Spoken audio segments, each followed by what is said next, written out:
class, I have a helper with me today. So the first thing is we are heading into our next component for Sociology 1.3, which asks you guys to be able to both explain the theories of how to study society and then also be able to apply them, so actually be able to use them. So the first thing is I have a picture for you guys, and I'm going to ask my helper here what he sees. So Kellen, what do you see in this picture?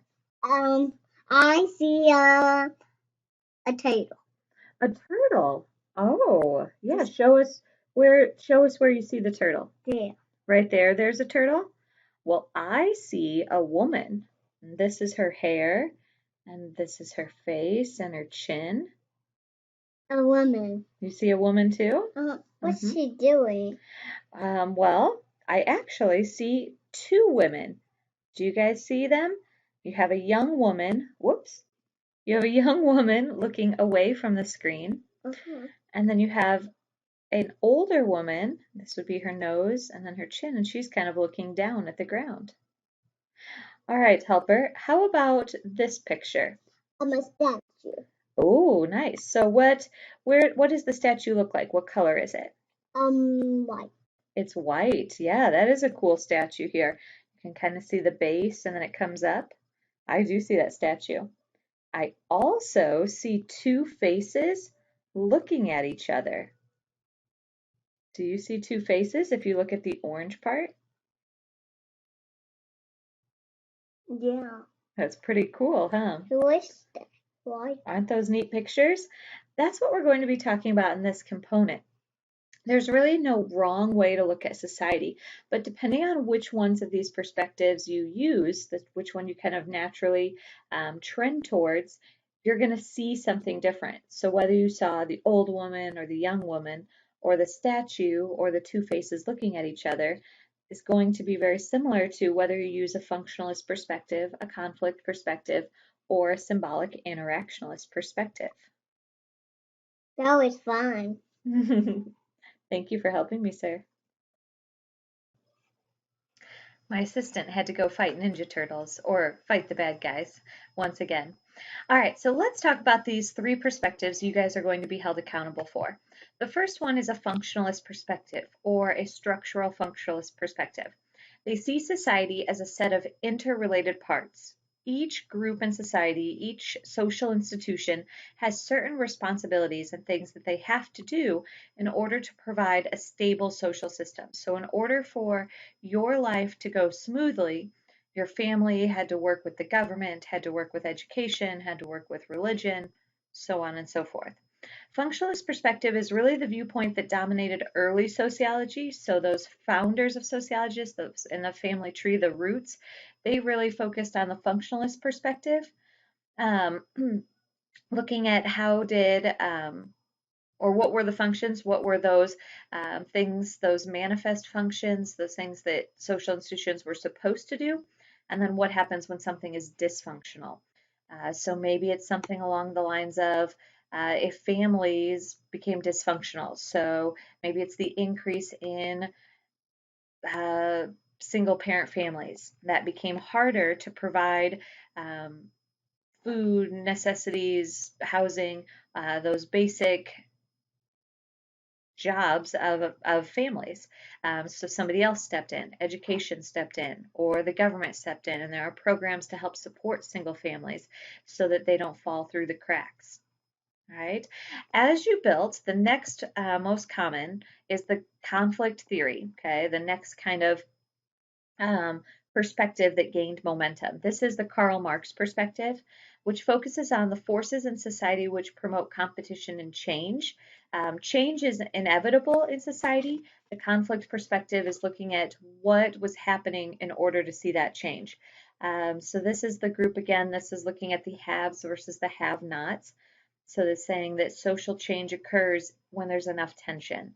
So maybe it's things like the rich versus the poor. You guys read about the bourgeoisie and the proletariat, probably in world history, and then again during your founders lessons, when there was so much tension between the two groups. Now there's a revolution. Okay, so the proletariat rise up.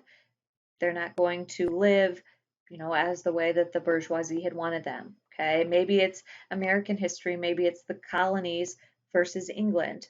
Okay, England being the one that had the control, lots of tension, so we rise up and there was social change. And then the perspective that really dominates more in current times is the interactionalist, or it's also called the symbolic interactionalist perspective. So this has had the greatest influence in the 1900s into most recent. So this focuses on how individuals interact in society and then the meanings that individuals attach to their actions and to others. This is the one that gets into explaining how our personality, or explain our individual personalities and the ways in which we are linked together. So the process by which order and change are constructed by who we interact with. This really looks at how interactions are the building block of society and that the meanings in those interactions are attached once we start interacting with somebody. A fist bump doesn't mean a whole lot, okay, until there's somebody on the other side, that's a sign of camaraderie, or maybe it's a way of saying good job to a teammate, something along those lines. So symbolic interactionalists look at how we act towards things based on their meanings. They make sure to clarify that meanings are not inherent, so they're negotiated. Certain symbols, maybe it's the peace sign in the United States means one thing, in Europe or in Asia, maybe it means something else.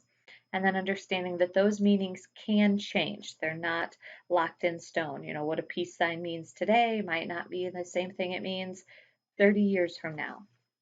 All right, now with these perspectives, you are going to have to then apply them. So you guys are, let me fix the PowerPoint here.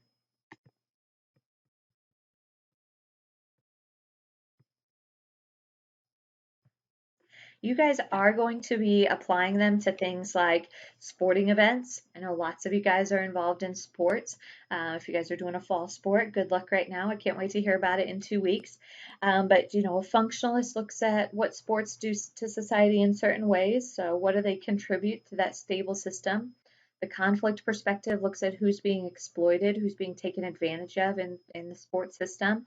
The symbolic interactionalist would look at who are you interacting with when you play sports? How does that impact you as an individual? You could look at it maybe in terms of things like the car industry. All right, it means one thing to a functionalist. What's its function? What does it provide in society? Conflict perspective would look at the negatives. So what is it? Maybe it's the pollution or who's being exploited. Maybe where is the car being made? Who's being taken advantage of?